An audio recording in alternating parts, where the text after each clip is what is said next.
Limitless Africa is back. And I'm Claude Grunitzky, your host of the podcast that asks the questions that matter to Africa.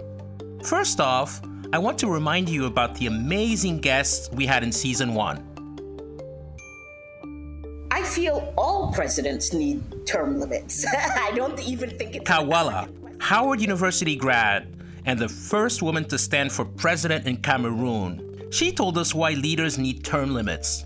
Governance works better when we are able to alternate the people who are in power. I live in a country, Cameroon, where supposedly my president was elected with 70% of the vote. Mr. Biya, like a good number of heads of states in Africa, has transformed elections into a tool that keeps him in power.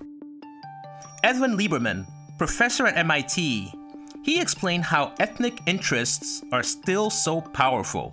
It's worth first asking, are ethnic interests always a bad thing to be expressed?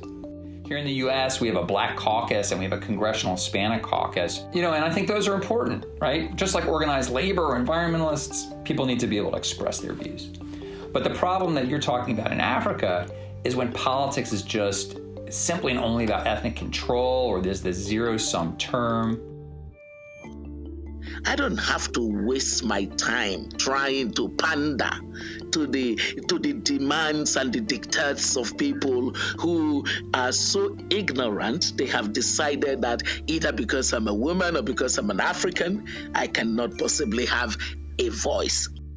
Obi Ezekwesili, Harvard grad, former Nigeria education minister, and ex-VP of the World Bank for the Africa region. She gave us a masterclass in how to get your voice heard. The last thing that's ever crossed my mind is that because I'm an African, I am somehow subordinated to the voice of any other person. Ghanaian-American filmmaker Nicola Martefio told us why her dual heritage is a superpower. Something I will give America is that America teaches their people, their citizens, that whatever they dream, they can achieve.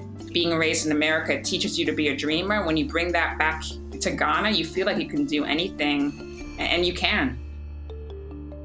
On Limitless Africa, we're doing something that no other podcast does.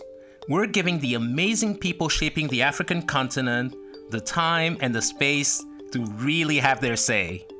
Series 2 is out soon, so please subscribe on Apple or Spotify or wherever you get your podcasts to make sure you don't miss an episode. And thanks, as always, to our sponsors, the U.S. Department of State and the Seenfire Foundation. That's Limitless Africa, the podcast which lets Africans have their say.